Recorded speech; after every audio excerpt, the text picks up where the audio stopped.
All right, let's move on to college football. Real quick, the games of the week. We got to start with what happened last Friday I night. am shocked that you even have this on here to begin with.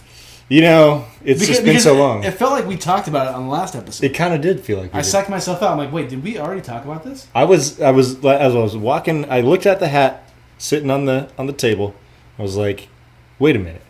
This happened last week, didn't it? Mm-hmm. Between now and last episode. Yes. So I put on the Stanford hat, and here we are. So, unbelievable comeback by Stanford against Colorado last week on Friday night. They were down 29-0 at half. Just started chipping away in the second half. I kind of was in and out of this game in the first half. I was like, once I got to 29-0 at halftime, I'm like, yeah, I think this game's over, right? Come back to it, start of the fourth quarter. I think it was like 29-13 or something like that. Can't remember exactly what the score was. I was like, okay, or 17 maybe. It's like, okay, this is kind of more interesting now. And Stanford had the ball. They went down and scored. All of a sudden, we got a tie game after the end of regulation. I'm like, Jesus Christ, what is going on? So you ended up watching the rest of this game? Pretty much the fourth quarter through overtime. Yeah. I'm proud of you. Yeah. So I got a funny story with this. Went to bed early that night, saw the score. I'm like, this game's over. Yeah. And then Devin, who wakes up earlier than I do, around like 6 a.m., and I'm kind of rolling over halfway up, and she said, oh, Stanford ended up winning, what was the final score? I want to say it was 43-40. 43-40. So whatever it was, yeah. And I was like, half asleep, I'm like, yeah, what was the actual score? And she said, no, they actually won. She showed me like a picture on Sports Center. Yeah. And literally, it woke me up out of a dead sleep. I'm like, what are you talking about? I'm like, Stanford won that game. They were down 29-0. Yeah. And then immediately, I texted you and Nick at like 6 in the morning. Yeah. And then I didn't go back to sleep. I was actually juiced. I'm like, Colorado lost that game. Yeah. But that game went on until like probably 11:30, right? It was, yeah. Pretty That late. sounds about right. 46-43 was the final. 46. Double overtime. I couldn't believe it. Yeah. Literally dead sleep. Yeah. Or not dead sleep, but half asleep. Woke up, couldn't go back to sleep. Shit was fucking crazy. Unbelievable. And who's the receiver that I got to give some love his to? name is Alec Alec. Ayamaner. Thank you, because Yep. I was eating right. Alec Ayamaner. 13 receptions, 294 yards, 3 touchdowns. Yep. All in the second half. He didn't have one catch in the first half. And his draft stock from that half went up. And I believe this guy, shout out to Canada. I think he's Canadian. Wow, okay. If I'm not mistaken. That is a hell of a game. If he was on my fantasy team, I almost picked him for player of the week just to be funny. Almost did it. I mean, honestly. He's the college player of the week. Sure. We don't do that because Yeah. there's too many damn teams, but he is my college player of the week because Absolutely. he fucking deserves it. And who's the quarterback slinging it to him? Ashton Daniels was He the guy. should definitely get a player of the week nod too because someone's throwing to him. Yeah. So, like, watching the fourth quarter, they literally targeted him, like, on half the plays.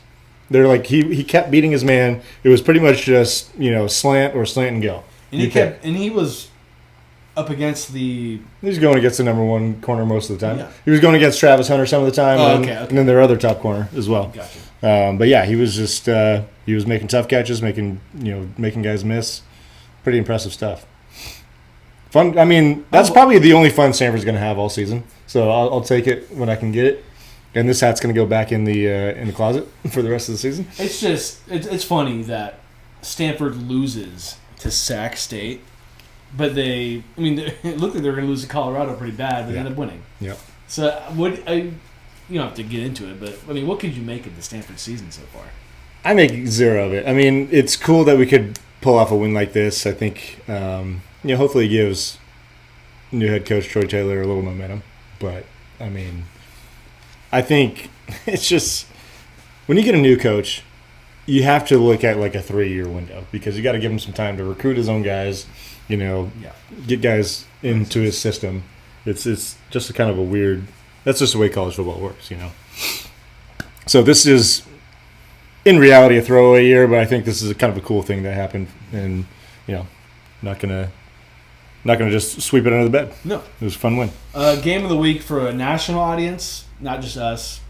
Washington beating Oregon. This is a great game. 36-33. I got to catch the last 2 minutes of this game. Yeah, it was probably the best 2 minutes. I mean, it was a great game all throughout, but yeah. Washington scored the go-ahead field goal or go-ahead touchdown with 1:38 remaining. Oh, Oregon missed a 43-yard game-tying field goal as time expired. we're going to take a quick pause because the pizza is here. 30 minutes early. 15 minutes, no.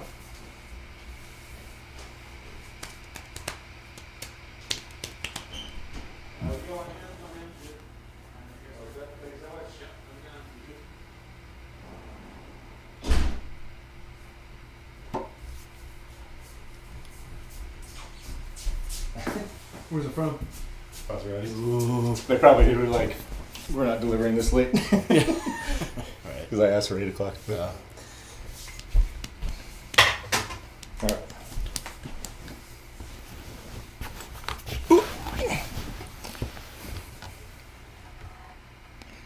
All right, back in action.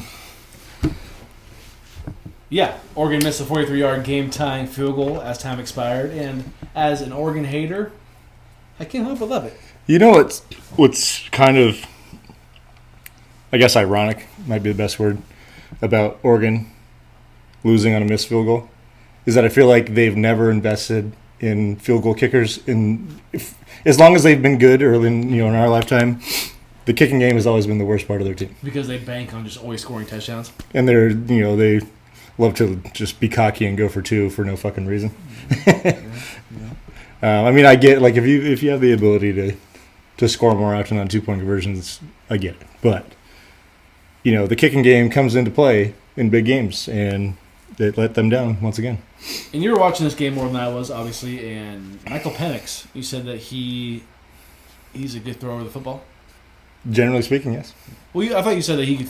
Yeah, I mean, he had a solid game. He wasn't perfect in this one, but he throws some balls that are just unbelievably accurate. Like, just the way he hits guys in stride, hits tight windows. He's got to be in consideration for. Is this the for year of the lefty? Right? for I know. We got football? Dylan Gabriel, Michael Penix. Who else is out there? You name it. Oh, yeah, it's just Tua? No. I'm No? talking about those two guys. Yeah. But those two guys are going to be They're in the probably in the Heisman conversation. They are right now. That's for damn sure. One last thing I wanted to mention was Napa's finest. Yes, he is now Napa's finest. Brock Bowers. He's going to miss 4 to 6 weeks. Is with an that how ankle long injury. it's going to be? Damn. I saw that on a.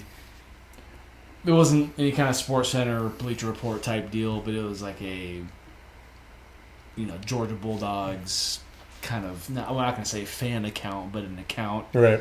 and that could be misinformation. I'm not exactly sure, but I saw it and I was like, damn, it sucks. Yeah. That might bring Georgia's stock down a lot. Yeah, 'Cause he's definitely one of the best weapons. Let's say 6 weeks is the absolute max. That's to the end of the season.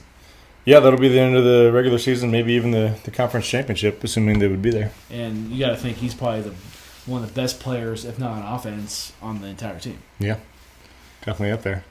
That's kind of a little somewhat scary for his draft stock too. I mean, Well, I was just gonna say, do you think if you're him, and I don't know him personally, do you shut down and go and draft? You don't want to risk anymore. yeah, I mean, he's got a chance to be a 3-time champion in 3 years, and be a factor on all those teams. It just depends. Depends on where your pride is at. Exactly. Yeah. Because he probably thinks I got a chance to do both. Be a 3-time champion and still be drafted, probably top 10 in the draft. Right. I mean, Regardless. I think I saw a recent projection of him being the 4th best prospect coming out of this draft. So he's up there. I think it's tough. I like, since he's devoted himself to a school, I'm sure he's having time of his life being there. I'd have a hard time, like, if my team's got a chance to win a championship, And not coming back for it, I would have a hard time not doing that. Hopefully he'll come back.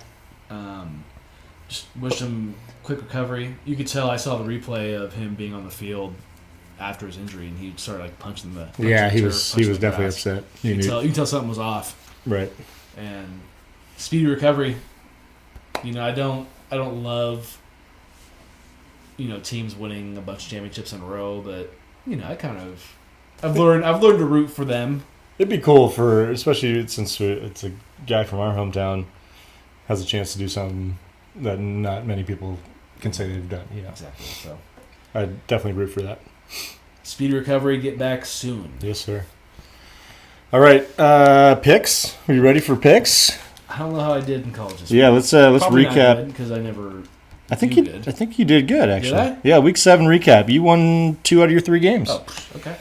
Better than my NFL picks. Yeah, your one loss was USC. They got rolled by Notre Dame, but you did score on Tennessee -3.5 versus Texas A&M, and also Duke with a nice easy win -3.5 against NC State. Yep. On my end, I went 1-1-1. I missed your push over here. Jeez. Washington won by 3 exactly over Oregon, Yeah. so that was my push. I lost on Miami. I knew that was a stupid pick, but I still went with it against North Carolina. And then I did score on Oregon State -3.5 against UCLA. That was my one win. There you go. Our overall records now, you gauge are 10-11, so just one game under 500. I am 8-10-3. It's really cool San Jose Sharks record. No, you're overestimating the Sharks. True. I'm giving way too many W's. So who do you have this week for your picks, my friend? This week I have number 3 Ohio State -4.5 against Penn State. I have number 14 Utah +7 against number 18 USC. USC the past couple weeks have had some really close games. Well, not really close games, but they've had a close It's game. been a little underwhelming. Is Got a better blown way. out. Yeah. So I feel good about that pick. Altuve. No, it's not. Is Oh, it? it's not. No. It was McCormick. Yeah. They look the same. Small guys. And I'm going to go Michigan State +24 against number 2 Michigan. I could be eating my words by this time next week. It's a very large number. It's an interesting one for a rivalry game. Obviously, Michigan State's in some turmoil right now, but I thought about that too, personally.